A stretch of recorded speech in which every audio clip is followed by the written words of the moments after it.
Olá, eu sou o Lius Medeiros, HR Manager na For Sales Group, e você está assistindo ao For Sales Masterclass.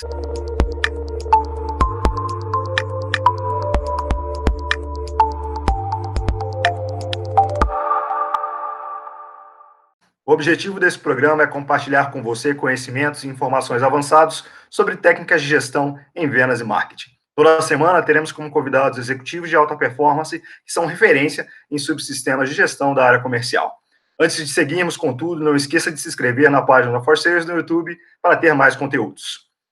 A indústria 4.0 promete gerar um impacto profundo na sociedade ao introduzir soluções tecnológicas sofisticadas, sistemas autônomos e redes de informações integradas. A também chamada Quarta Revolução Industrial descreve o processo de transformação digital que ocorre nas indústrias, e ela se oficializa a partir da entrada de tecnologias como a internet das coisas, a inteligência artificial, impressão 3D, Big Data, computação em nuvem, dentre outras diversas outras inovações que vão surgir nos próximos anos. Dessa forma, na conversa de hoje, vamos falar sobre o tema como desenvolver soluções disruptivas para a indústria 4.0. E nosso convidado da semana é o Pedro Karasic, Head de Serviços Digitais da ABB Brasil. Pedro possui uma carreira de mais de 15 anos trabalhando com produtos e serviços de natureza técnica, tendo passado por empresas como Atlas-Copco, Ingersoll Rand, Videojet Technologies e GPA. Dentro das suas especialidades está a pesquisa de mercado e o desenvolvimento de novos produtos. Pedro, seja muito bem-vindo e obrigado por aceitar nosso convite.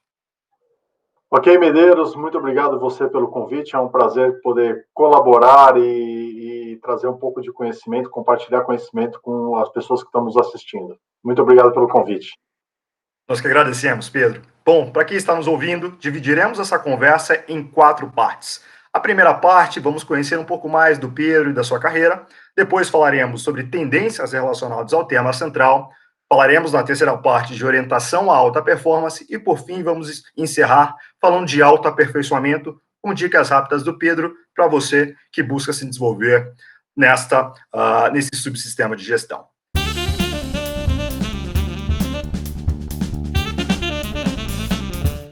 Bom, então, para começar, vamos conhecer um pouquinho mais do Pedro. Então, Pedro, por favor, nos conte um pouco sobre a sua experiência comercial como profissional no segmento de produtos e serviços com forte viés técnico. Perfeitamente, Medeiros. A minha vida profissional começou numa empresa familiar, a gente fabricava suco de laranja, numa produção bem caseira, mesmo no começo dos anos 90. Né? E isso me deu um pouco de cancha para saber um pouco da parte de produção, de distribuição, de ter que vender com uma empresa familiar pequena. Né? Isso acabou dando uma possibilidade de aprender diversas naturezas de operação dentro de uma empresa. E eu que acabei me apaixonando muito pela parte comercial, mas tinha o coração batendo, claro, muito pelo viés técnico. Eu acabei fazendo engenharia mecânica, com um sonho ainda de ser piloto de Fórmula 1. Apesar do meu tamanho, acabei não conseguindo, com relação ao meu tamanho, acabei não conseguindo realizar esse sonho. Também, obviamente, as perspectivas disso aqui no Brasil, que é completamente fora da realidade, a gente poder ser um piloto de Fórmula 1. Acabei buscando entrar no mundo da indústria, né? Acabou aparecendo uma grande oportunidade para mim entrar na Atlas Copco, aí na parte técnica, onde eu comecei a trabalhar, obviamente, com manutenção de equipamentos, e acabei lidando com um ser fantástico, que é o cliente. Acabei me apaixonando por essa relação, com essa cumplicidade que existe da relação profissional-cliente. Quando técnico, acabei, obviamente, fazendo as manutenções, tratando garantias, tudo, mas fui puxando bastante esse assunto para o lado comercial e acabei, depois de muitas indas e vindas e desenvolvimento profissional, tendo a oportunidade de pular para esse lado mais comercial. Isso foi muito bacana para poder atuar comercialmente com um bom conhecimento técnico, que trazia muita credibilidade em todas as relações que eu tinha com os clientes, porque você não está simplesmente vendendo um assunto que você não conhece, você está vendendo com verdade, e a verdade vende. Ela é um aliado muito forte de quem está fazendo a venda. Se você acredita no que você está vendendo, a grande possibilidade de você realizar e concretizar essa venda. E o cliente comprar com bastante segurança e assertividade. Então, isso acabou facilitando bastante a minha vida, meu início de vida profissional na área comercial, ter essa bagagem técnica. Depois acabei migrando para outras empresas, como Ingersoll Rand, depois Videojet, depois Grupo Pão de Açúcar. E sempre o conhecimento técnico das coisas que a gente estava vendendo facilitou muito, foi um agregador de valor no processo de vendas. E também até na hora que eu já passei a ser gestor de equipes, né, facilitar com que a equipe tivesse o mesmo drive do gestor e que a gente conseguisse formatar essas equipes de uma forma interessante e, claro, não minimizar riscos, mitigar riscos de desvios de conduta do time de vendas. A venda B2B, ela requer um aspecto bem técnico. Acabei vivenciando uma coisa bem diferente no Grupo Pão de Açúcar, quando eu fui para o varejo, né, que é uma venda totalmente de emoção, né, uma venda que é venda coração, né, não é venda razão. Foi uma experiência bem interessante e conseguir ver o contraste entre essas duas cenários totalmente diferentes. Essa é um pouco da minha vida, até chegar na ABB, onde hoje eu sou responsável por essa área de digital, que é transformar as indústrias, né, na famosa indústria 4.0, que nada mais é do que prover dados, alarmes, para tomadas de decisões mais assertivas. Essa é o grande tchan, a mágica da indústria 4.0, né? Então, ela não elimina a necessidade da interface humana, né, mas ela aumenta a assertividade da tomada de decisões do capital humano quando está à frente de uma operação. Então, esse é o nosso grande desafio hoje do dia a dia, ter essa mudança, essa migração o quanto mais rápido, que está sendo acelerado, obviamente, pela essa fase que a gente está passando, mas que seja mais rápida e mais assertiva possível. Excelente, Pedro, excelente. Meu amigo, me conta um pouquinho mais agora para a gente e para quem está nos ouvindo, né, sobre projetos, né, que mais marcaram a sua empresa, que mais marcaram a sua carreira, né, no que tange a desenvolvimento de produtos e pesquisa de mercado, em especial na Atlas, na Ingersoll e na Videojet.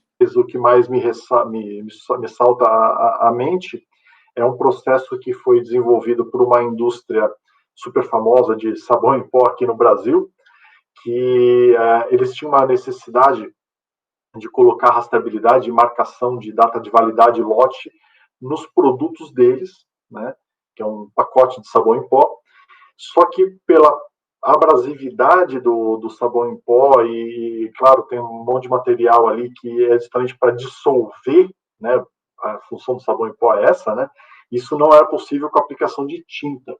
E a aplicação de uma tecnologia de impressão a laser, ela não permitia, porque isso iria perfurar o saco plástico, né, a embalagem plástica do produto. E aí, então, surgiu uma criação de um produto que houve, obviamente, a interferência do fornecedor de filme plástico, junto com a interferência nossa de como provedor de solução, e a 4 mãos, praticamente a 6 mãos, que o cliente também participou nisso, a gente desenvolveu um produto vencedor, que diminuiu muito o custo de produtividade, aumentou a rastreabilidade 100% da produção desse cliente, e no final de contas, reduziu-se o custo e melhorou a competitividade. Então, esse é um case bastante interessante de ouvir a necessidade do cliente, estar na frente do cliente, ouvir ele, trazer isso para dentro da empresa, fazer grupos de trabalho, porque ninguém resolve as coisas sozinho, então juntar diversas competências e também isso dentro do cliente, porque, veja só, vender só para engenharia, às vezes é uma coisa simples, mas a hora que entra o CFO na história, o diretor financeiro, é um outro speech que a gente tem que ter, e a hora que entra o diretorzão da fábrica, é um speech ainda mais diferente. Então, na hora que você coloca todo mundo na mesa, né, você consegue ter as melhores tomadas de decisão e ser mais assertivo na venda e ter, obviamente, sucesso nessa venda, né? Fantástico, Pedro. Para a gente encerrar esse tópico, conta um pouquinho para a gente do seu atual escopo na ABB, né, o objetivo da área que você é responsável, né, e da ABB como um negócio em geral. Tá. A ABB é uma empresa de mais de 130 anos aqui no Brasil, né? Ela é um grande fornecedor para a indústria, né? Então talvez as pessoas que mexem com o mercado B2C não vão conhecer a marca, nome, mas as 3 letrinhas, ABB, o logotipo vermelho da ABB, ele é mundialmente conhecido, é uma empresa que ela é suíço-finlandesa, né, e super tradicional nessa parte de produtos elétricos. A divisão ao qual eu trabalho é uma divisão de motores elétricos e inversores de frequência, né? E essa divisão ela permeia todo tipo de indústria, desde uma pequena produção de paçoquinha no interior de Minas Gerais usa um motor elétrico, até uma grande extratora de minério no norte do Pará usa também motor elétrico inversor. Então, a gente consegue atingir todo tipo de indústria, né? O viés da minha função, né, é justamente desenvolver a capacidade dessas empresas a mandar dados para a nuvem, para elas poderem ter tranquilidade de operação, ou seja, disponibilidade de equipamento, melhor uso do equipamento, porque isso reflete em economia de energia, em economia de recursos, até dimensionamento de máquina, e principalmente na tranquilidade, ou seja, o cliente poder focar no core business dele, seja fazer a paçoca ou fazer a extração de minério, de se preocupar com isso, e não se preocupar com os periféricos. E para isso eles têm que ser monitorados e a gente conseguir traçar uma curva de tendência, sabendo, olha, esse equipamento tem uma forte tendência de ter uma quebra. Quando? Essa previsibilidade que é importante e o que a indústria 4.0 traz de muito valor na operação de indústrias, né?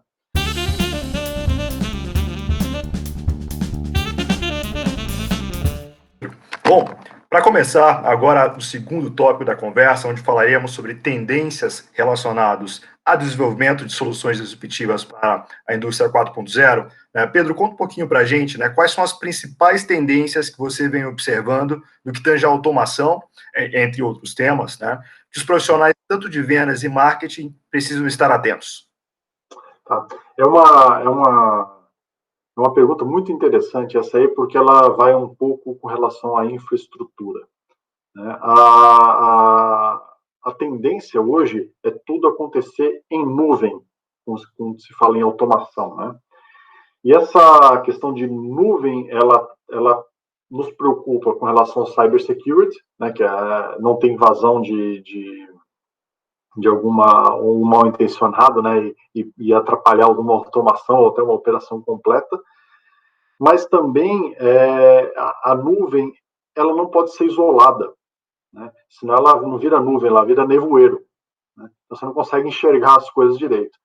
Até eu sempre falo que a nuvem melhor que tem é aquela que consegue comunicar com outras nuvens, que é uma tendência do mundo de automação, que é o famoso intercloud. Então, se a gente, por exemplo, na ABB, a gente tem uma nuvem que opera o nosso sistema.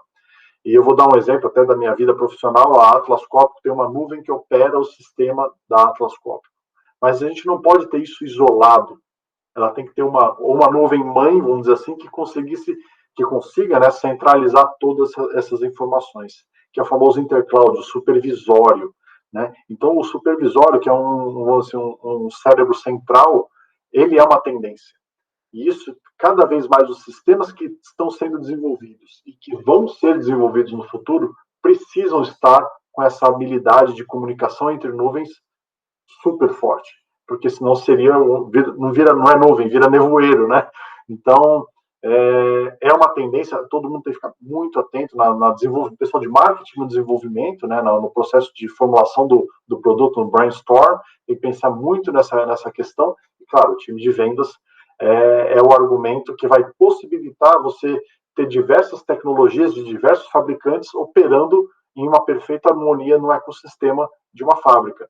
Sem isso, vira uma extrema bagunça, né? Seria como você ter uma central de monitoramento, de operação de uma fábrica, várias telas diferentes que você teria que ter profissionais capacitados em cada uma dessas telas para conseguir fazer a operação de uma fábrica, monitoramento, automação, então ficaria uma loucura. Então, juntar tudo isso embaixo de um mesmo ecossistema é vital. Fantástico, Pedro, fantástico. Vou fazer uma pergunta um pouquinho mais conceitual, mais teórica, né? E, inclusive, vou tomar tempo para fazê-la, né? Pensando um pouco sobre a indústria nacional, Pedro, e refletindo um pouco sobre ela, sobre o atual momento dela, né? Quais são as fronteiras no que tange a desenvolver um portfólio de produtos com alta tecnologia embarcada e viés digital que ainda precisam ser vencidas pela indústria nacional? Que oportunidades você observa? Olha, a infraestrutura é um ponto que pega muito, né? Essa automação que a gente fala, a tecnologia, ela está sempre ligada de qualquer maneira a uma comunicação, que hoje em dia está tendendo a ser cada vez mais wireless, né? E abandonando a questão de cabos, tudo, né? Que realmente o cabo ele é uma coisa que dá muita segurança na operação, mas encarece muito, dificulta demais uma operação de uma fábrica 4.0. Então, a infraestrutura, não só de fibra ótica, de comunicação com internet, mas também a cobertura 3G, 4G, né, ela ainda é muito incipiente no Brasil. Então, a gente tem muitas fábricas que estão no escuro, né, com relação estão numa área de sombra muito grande com relação à cobertura de sinal. Então, isso é uma fronteira que ainda vai ser vencida, com certeza, ainda mais agora com a entrada do 5G. O 5G no Brasil ele vai ser um facilitador muito grande, porque a frequência de onda do 5G, ele, entre aspas, chega mais longe, né? Então, além de ter uma velocidade de conexão estupidamente alta, eu já tive a oportunidade de operar um 5G nos Estados Unidos, é uma coisa que realmente é fora do normal, é uma velocidade que é super absurda, nem o internet a cabo dos melhores que a gente tem consegue ter uma qualidade de conexão igual tem um sistema de celular 5G operando. Então, é uma tecnologia que está batendo a nossa porta, mas, claro, depende da infraestrutura, né? A gente, ainda aqui, como em outros países também, nenhum ainda está tão perfeito, né? Acho que talvez com exceção ao Japão, países desse tipo que são super na vanguarda da tecnologia. Acho que esse é uma grande fronteira. E aí, obviamente, a gente não vai deixar de citar que uma fronteira é o conhecimento, né? Que aí é uma fonte onde todos têm que beber constantemente, porque ele se recicla, as informações se reciclam, se atualizam o tempo todo, né? Fantástico. Me permita uma sequência desse tema, dessa pergunta, na verdade, né? Quando você fala de infraestrutura, o gargalo ele está em ter fornecedores, ou seja, ter grandes players que possam oferecer esse tipo de infraestrutura, ou está em ter um fomento governamental ou um plano maior de desenvolvimento nesse sentido? O que você diria? Eu acho que talvez esse tipo de tecnologia já saiu da esfera de fomento de governo, né? É uma tecnologia que já está de uso domínio público, né? Todos já temos, é diferente de uma ferrovia, vamos dizer, né? Que depende totalmente de um fomento de um governo que vai ter um uso bastante específico, né? A questão de tecnologia de comunicação, ele já saiu dessa esfera, ao meu ver, né? Então a gente já tem players internacionais operando no Brasil, essas telecoms todas que operam aqui, especialmente as de comunicação de informação, são até não nomes tão conhecidos, não é esse de telefone celular, é um pouco diferente, mas de qualquer maneira, eu acho que é de fato a necessidade vai criando a demanda, é aquele negócio que nasce primeiro, o ovo ou a galinha, né? Então, é difícil ter o pessoal conseguir investir tanto em telecom aqui no Brasil para ter uma rede super boa, por exemplo, se não tem uso. Então, as coisas vão acontecer meio que simultâneos, né? Então, uma fábrica que está lá no interior de Goiás, que necessita de um sistema de comunicação, poxa, será que ele vai implementar uma indústria 4.0 sem a comunicação, ou vai pôr a primeira comunicação para depois implementar? Então, é uma coisa meio diferente uma da outra, mas se conversam o tempo todo. Então, é uma coisa que lenta e gradualmente isso vai acontecer. Mas é claro que é ainda uma fronteira forte porque requer muito investimento, né? Investimento constante, porque daqui a pouco já tem o 6G, o 7G, assim por diante, né? Usando esse exemplo da telecomunicação, né? Então, mas é uma tendência irreversível. Isso vai e não volta mais. A segunda parte da sua resposta foi conhecimento, né? Para quem está nos ouvindo, né? Aonde buscar esse conhecimento? Essa facilidade que é a internet, você tem diversos sites, YouTubes, e-learnings, tudo. Então, isso obviamente, é um poço, são pequenas poças que você consegue ir bebendo dessa água e conseguindo juntar, concatenar as coisas. Por isso exige estudo. Você não consegue achar todas as informações numa receitinha de bolo simples em um site só, ou um livro só, ou um curso só. O interesse, né, a curiosidade, a pulga atrás da orelha, ela é necessária no profissional desse ramo.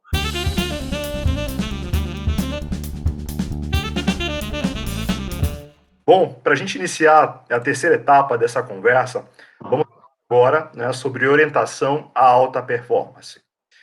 E para iniciar, né, quais são os principais conhecimentos, Pedro, ou bases tecnológicas, né, que os profissionais que atuam no segmento de vendas e marketing, né, nas áreas de vendas e marketing, devem tentar para estarem atualizados ou preparados para inovar ou para executar projetos nesse subsistema de gestão? Olha, é uma pergunta muito abrangente, né? Mas se a gente for pensar o que as pessoas precisam estar preparadas para inovar, é primeiro não ter bloqueio na mente, né? Então, tudo que você pensa, você pode executar. Basicamente, isso aí parece um pouco de jargão, mas de fato é.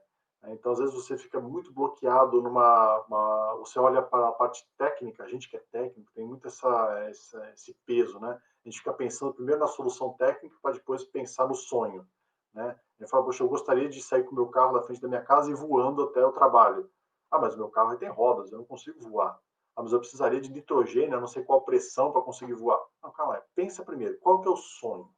Qual que é ideal? Qual que é o mundo ideal?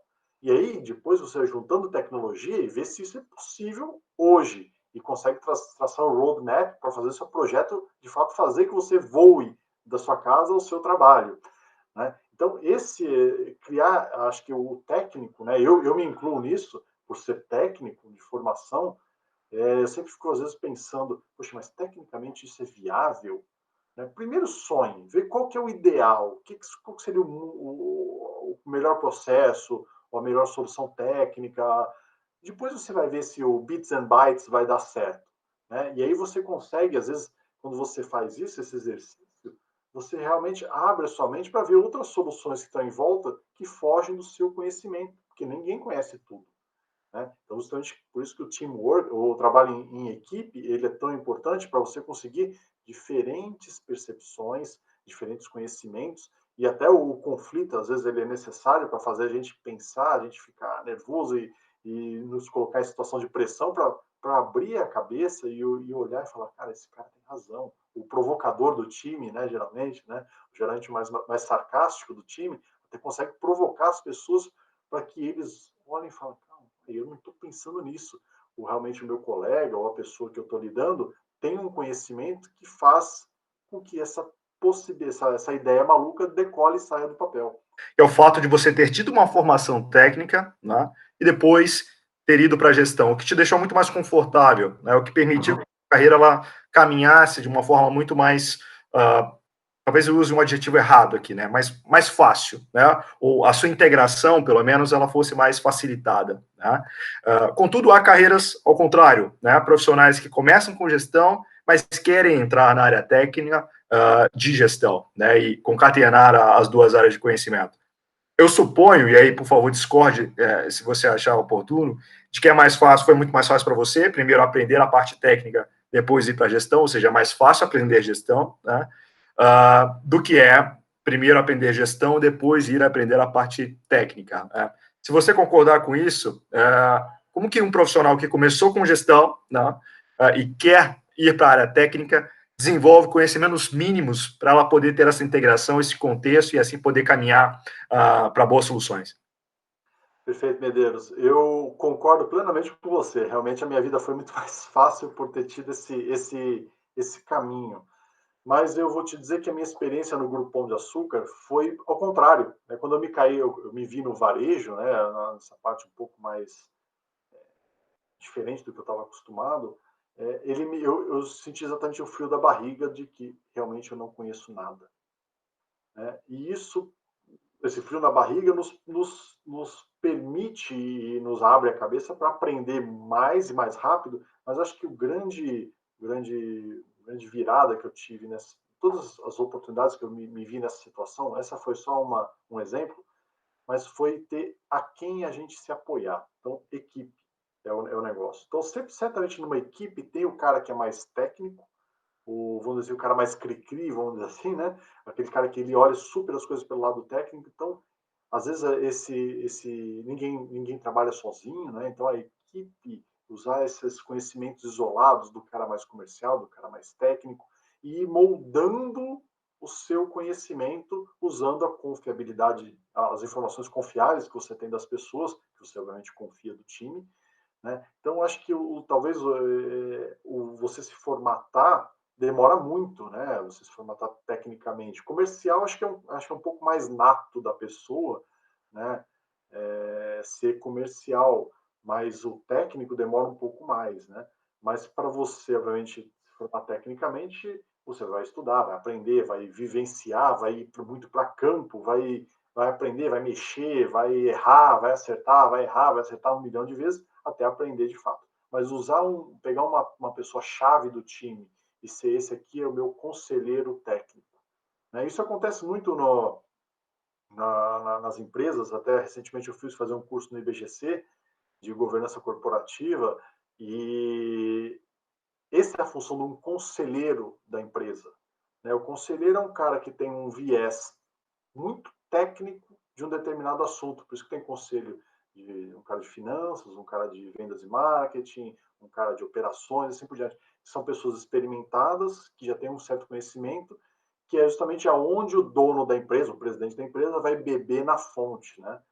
Então, acho que é esse mais ou menos uma ideia. Se você é um líder de equipe comercial técnica e não tem experiência técnica daquele assunto, tem um conselheiro para estar do seu lado, né? Um braço direito técnico ali que vai te orientar, vai te guiar, vai poder te dizer se aquilo está sendo uma grande besteira ou não, né? Se uma ideia pode sair decolar do papel ou não, se você está gastando o tempo certo ou não. Acho que esse é o grande, talvez, no meu caso, foi uma operação muito boa que eu tive em todas as minhas passagens, né? Sempre tive um conselheiro bom, né? E sempre acabei criando os meus sucessores, né?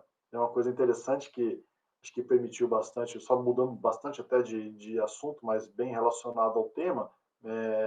Eu acabei sempre tendo uma grande possibilidade de mudança de direção de carreira dentro das próprias empresas que eu trabalhei, ou até mudar para outras empresas, porque eu sempre criei sucessores, né?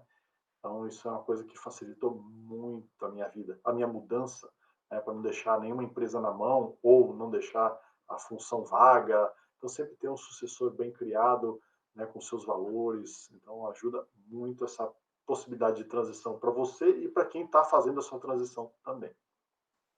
Perfeito, Pedro. Pensando em profissionais que atuam ou querem trabalhar, né, com desenvolvimento de soluções disruptivas para a indústria, na sua opinião, quais são as principais características que você avalia como necessária para ele atingir a alta performance? Olha, ele tem que ser um cara muito curioso. A curiosidade ajuda muito, né? Então, é sempre estar se jogando dentro de uma área desconhecida, né? Saindo do lugar comum, ou seja, saindo da famosa zona de conforto, né? Tem uma frase que eu acho muito legal, que é do João Adib Marques, que é o presidente da CIMED. Ele fala: o sucesso não aceita preguiça, né? Então, tem que trabalhar, tem que transpirar. Realmente é 5% de inspiração e 95% de transpiração, né? Então, tem que arregaçar as mangas, sair do ar-condicionado, do conforto do escritório e ir atrás, ir numa empresa, visitar, pesquisar, errar, acertar 1 milhão de vezes para você conseguir ter sucesso na sua operação, especialmente se você quer ser disruptivo, né? Ou seja, trazer coisas novas, né? E ser disruptivo não precisa ser ideias malucas, né? Mas podem ser simplesmente ideias que vão agregar valor à venda da sua empresa, que vai satisfazer, obviamente, o acionista da empresa, ou o dono da empresa, não importa, né? Você vai conseguir aumentar margens de lucros, você vai conseguir diferenciar de competição dos competidores. Então, acho que esse é uma coisa que as ideias disruptivas trazem, né? Uma solução melhor para o cliente, que vai ser uma solução melhor para a empresa também, porque você vai aumentar o que toda empresa geralmente busca é o lucro, né? Você consegue aumentar o lucro e diminuir a chance do seu competidor fazer o mesmo que você. Perfeito, Pedro. Para a gente encerrar esse bloco, é muito mais uma reflexão que eu gostaria de ouvir esse comentário seus do que exatamente uma pergunta, tá? Mas uma vez que eu estou desenvolvendo uma solução disruptiva, né, uma inovação, um produto novo, né, uma nova solução ao mercado, isso certamente implica num desafio também comercial e marketing, né, de apresentação desta nova solução. Obviamente, quando a gente está falando de produtos técnicos, é provável que também tenha um comprador técnico, ou seja, alguém do outro lado da mesa que vai entender minimamente, né, do assunto que está sendo tratado, tá, e vai compreender melhor. Mas certamente ainda tem um elemento da novidade, né, do novo. Isso implica em desafios para o speech comercial, né, para a forma como o marketing apresenta o produto para o mercado. Né? Feita essa reflexão, né, o que você recomendaria para profissionais que trabalham na área, né, ou da sua experiência, né, o que você vivenciou durante a sua carreira, que facilitou ou que levou você a ter sucesso ao apresentar uma nova solução?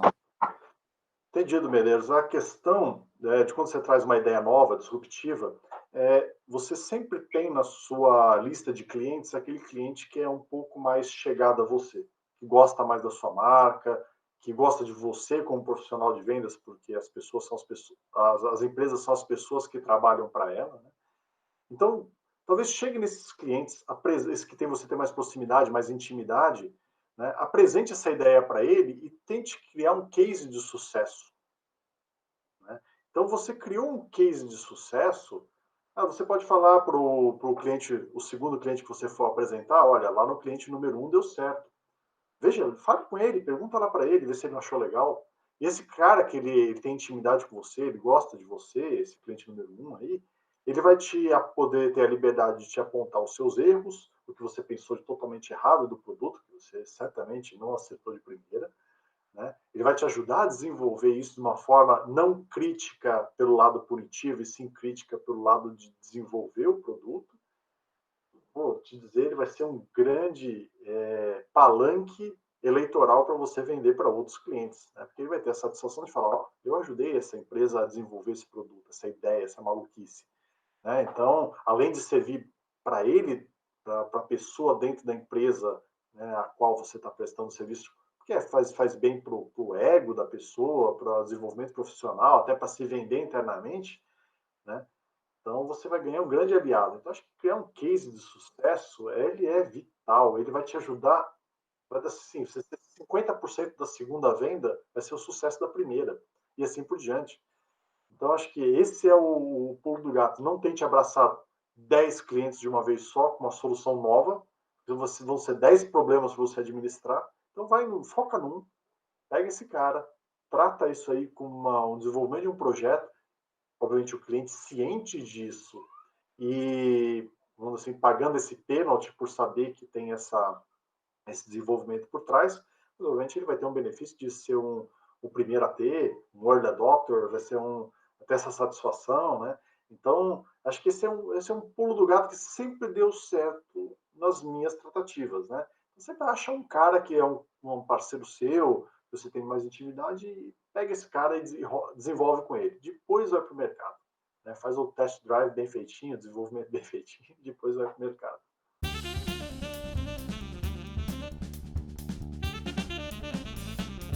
Para a gente iniciar a última etapa dessa conversa, né, vamos falar sobre autoaperfeiçoamento, trazendo dicas rápidas do Pedro para você nesta última etapa. Bom, Pedro, falando de habilidades e conhecimentos, né, para que um profissional que atua com desenvolvimento de produtos possa se atentar, né, quais conhecimentos técnicos, né, que formações buscar, né, tanto de uma forma empírica como acadêmica, ele deve desenvolver? Quais seriam esses conhecimentos, na sua visão? Seja de qualquer área que a gente está falando, né? Obviamente, a formação acadêmica é um primeiro passo, mas não é o único, né? A experiência, os cabelos brancos, né, vamos dizer assim, trazem bastante conhecimento de acertos e erros, de vivência, né? Eu ouvi bastante o que os outros fizeram, o que deu certo. Não usar a história dos outros como trava para suas histórias, mas somente para não tentar repetir os mesmos erros, né? Eu sou um apaixonado por ler biografias, né?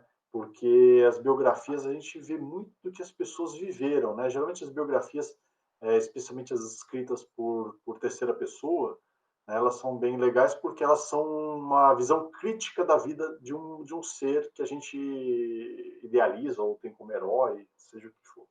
Então, as biografias em terceira pessoa promovem os erros e os acertos, né? E dizem muito o porquê que as pessoas acertaram ou erraram. Seria, então, na nossa vida profissional, é como ler o tempo todo biografias das performances de produtos, né? Então, obviamente, na internet a gente tem muito material legal, né? Mas simplesmente você ir visitar um cliente e entender os fluxos deles, perguntar sempre o porquê, né? Tem aquela tecnologia não, aquela forma de fazer os 5 porquês, né? Fica por quê? Por quê? Por quê? Porque quando você faz 5 vezes a palavra porquê, né? Você geralmente consegue bem na raiz daquele problema, né? E fazer aí, vamos dizer assim, um famoso Pareto, né? Por que aquele negócio deu problema de fato, né? Então, eu acho que essa, de novo, a curiosidade, que acho que um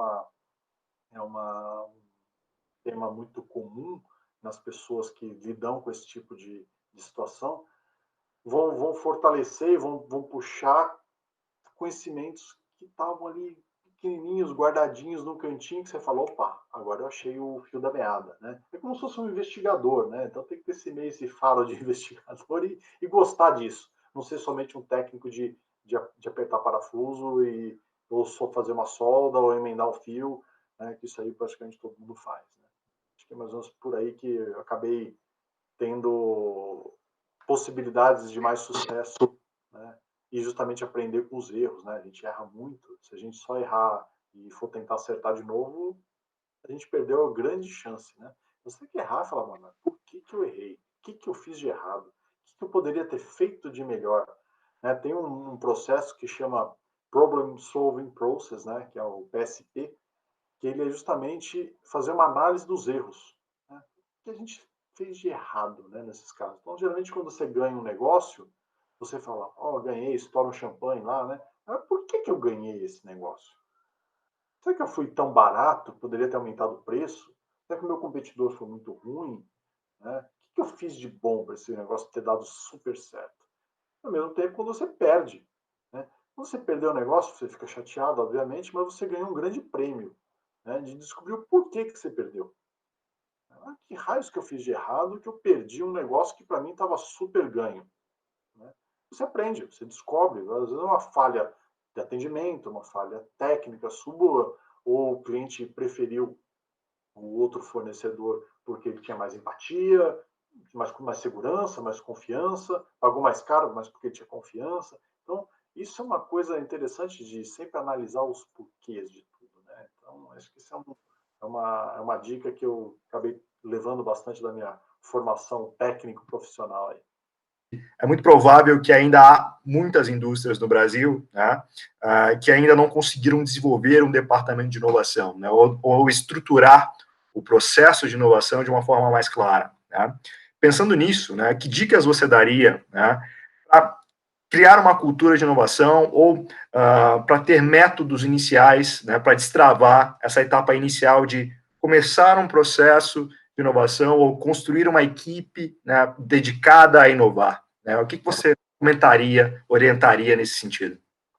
Isso eu acho que é um desafio que, vou falar do mundo industrial, acho que tanto serve para processos como para produtos que as pessoas vendem, é sempre uma incógnita, né? A inovação, né? O que a gente vai fazer amanhã? Primeiro é você ter que saber para onde vai, senão qualquer caminho serve, né? Então você vai ficar sempre perdido no meio do caminho, né? E sempre aí é uma coisa que a gente pode levar para a vida, para todos os lados, eu acredito. Você tem que sempre criar um produto ou uma solução que iria falir a sua empresa atual. Então, o que eu posso criar de tão legal? Se eu fosse um concorrente, eu ia criar, eu ia falir a minha empresa. Vamos supor que, vamos pegar qualquer rama, vamos pegar o carro, por exemplo. Que carro que poderia ser criado, né, para falir com a GM, ou falir com uma Ford, né? Então, dentro da sua própria empresa, né? Você não precisa pensar no produto concorrente, no seu próprio produto, que você fabrica, o que processo você faz, você poderia fazer um outro que ia arrebentar com o seu. Você pensar sempre nesse sentido, você está sempre inovando. Você está querendo criar um negócio novo, realmente disruptivo, né? Acho que isso aí é uma sede que sempre tem que ter em todos os aspectos, até na vida pessoal, né? O que você pode fazer melhor para você se tornar uma pessoa melhor, uma pessoa mais agradável socialmente, com os amigos, com família, né? Então, acho que esse é esse o eternamente insatisfeito, né? Acho que é uma coisa natural do ser humano, mas que ele provoca essa possibilidade. Claro, não pode ser uma pessoa acomodada e fazer sempre a mesma coisa, né? Então, tem até aquela música que todo dia ela faz tudo sempre igual, né? Então, não pode ser assim, né? Tem que sempre pensar uma maneira diferente, né? Que os seus concorrentes certamente estão fazendo isso. E nunca olhar a concorrência pelo retrovisor, né? Porque geralmente a concorrência está do lado ou está na frente, né? Então, sempre ter muito respeito por essa turma aí, porque sempre são bons profissionais, né? E sempre tem sempre muito a aprender com eles, né? Perfeito, Pedro. Bom, chegando a uma pergunta que eu gosto muito do programa, que é sobre livros, né? Quais livros você indicaria para quem quer saber mais sobre o tema, quer desenvolver soluções disruptivas? Olha, eu já mencionei anteriormente sobre a questão das biografias, né? Eu acabei até separando alguns livros aqui que eu gosto muito, de pessoas que eu gosto muito. O primeiro deles é sobre o Carlos Wizard, né? Que é um cara realmente é um empreendedor que ele sempre olhou as coisas por esse assunto meio fora da caixa, né? É um pouco clichê falar isso, mas ele sempre olhou as oportunidades que se tem no mercado e criou empresas e soluções para atender esse mercado, e foi um cara de muito sucesso, desde as escolas de inglês que ele criou, depois da venda de alimentos naturais, em suma, um cara que ficou bilionário, né, com coisas muito óbvias, né, mas que ninguém tinha feito antes, né? Com o segundo, é esse cara aqui, que é uma referência, o Steve Jobs, né? A cabeça do Steve Jobs é uma biografia feita em terceira pessoa por esse cara, Lander Kinney. É um livro muito interessante para entender a cabeça de um cara que, né, sempre foi um maluco, dado como maluco, mas criou produtos que, apesar de ter morrido faz muito tempo, são produtos que são super valorizados até hoje, né? E um cara mais atual, esse maluco aqui, Guilherme Bechiol, que é quem, vamos dizer, um dos criadores da XP Investimentos, né, que tornou a área de investimentos uma área acessível a qualquer pessoa, usando muito a tecnologia. A XP nada mais é do que um aplicativo, vamos dizer assim, né, um site, né, que você consegue acessar e ser dono de empresas grandes, né? Você é um dono de um pedacinho de uma empresa grande. Esse cara aqui tirou isso de uma seleta faixa da sociedade e transformou qualquer um, né, desde um cara de super humilde a um milionário, um cara que chegasse a ser dono de um pedacinho de uma empresa. Eu acho que são três exemplos de livros que eu li recentemente que são interessantes para quem gosta de ideias disruptivas e que faz você pensar. Tem um outro livro que eu também gostaria de mostrar, de um cara muito inteligente que chama Alberto Saraiva, que é o fundador do Habib's, né? Que ele é um português que ficou milionário vendendo comida árabe. Então, é um negócio bastante interessante a história dele, por que ele chegou nisso. Então, geralmente são trajetórias, na maioria desses casos, são trajetórias difíceis no começo, mas que eles acreditaram não deixaram as situações ruins superarem os sonhos. Bom, para a gente encerrar essa masterclass, né, pensando no profissional que hoje está na indústria, e busca se desenvolver, busca alta performance, em especial no desenvolvimento de soluções disruptivas, né, que dicas você daria para esse profissional para que ele crescesse na carreira e atingisse melhores resultados? Olha, o busca do conhecimento é uma constante, né? Eu já tenho hoje 20 e poucos anos aí de estrada profissional, né? E não obstante isso, eu faço curso o tempo todo, eu me movimento o tempo todo. Alguns anos atrás, eu conversei com um profissional já mais sênior, né? E praticamente uns 60 anos de idade, e ele me falou isso, né? Ele me perguntou: o que você tem investido em você? É legal você investir numa casa, num carro, conforto, né? Mas o que você está investindo em você? Isso me provocou, né? Eu não estou investindo nada em mim. Depois que eu fiz a faculdade, fiz 2 MBAs depois, mas depois disso eu não investi mais em mim, né? Então essa necessidade que a gente tem de o tempo todo reciclar conhecimento, ensinar as pessoas, né? Ajuda muito a gente a aprender. Quando você ensina, você aprende muito, né? E obviamente você tem que obviamente, estudar para poder ensinar. Então isso é um ciclo que você aprende muito. Hoje eu estou fazendo um curso, uma coisa pessoal que eu gosto, que, puxa vida, é uma satisfação, né? Eu estou aprendendo bastante e eu espero depois um dia poder até passar esse conhecimento adiante. Mas sempre vai estudar, investe em você. O seu maior patrimônio é o seu conhecimento, né? Isso ninguém toma de você, né? Não há crise que vá levar o seu conhecimento embora, né? Então isso só vai acumulando e vai melhorando ao longo da vida, né? Conforme a gente vai ficando mais velho, mais experiente, a gente vai cada vez dando mais valor ao conhecimento, ao que está aqui dentro, né? O que você vivenciou, o que você viajou, as pessoas que você conheceu, as pessoas de bem que você conheceu, né? Então, acho que invista em conhecimento, invista em se formar melhor, não importa em que área, não precisa exatamente numa área profissional. Se você gosta de culinária, vai estudar fazer culinária. Eu gosto de corte e costura, vai ser o melhor corte e costura que tem no mercado, no mundo, ou na sua vida, na sua família, né? Então, invista no conhecimento. Acho que esse é o que vai deixar sua mente ativa, vai deixar você motivado a todo dia levantar cedo e buscar os seus objetivos. Ter esse objetivo, uma coisa nova todo dia, isso faz a gente acordar super bem, super motivado. É como se fosse uma criança, né? Uma criança ela acorda super bem motivada todos os dias, porque ela sempre acha que vai aprender uma coisa diferente e aprende.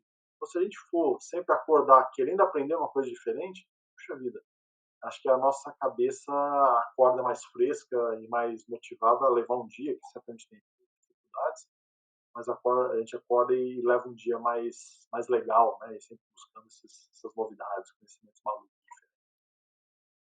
Pedro, excelente. Muito obrigado pela participação, muito obrigado pelo tempo. Foi um prazer fazer parte dessa conversa contigo. Muito obrigado.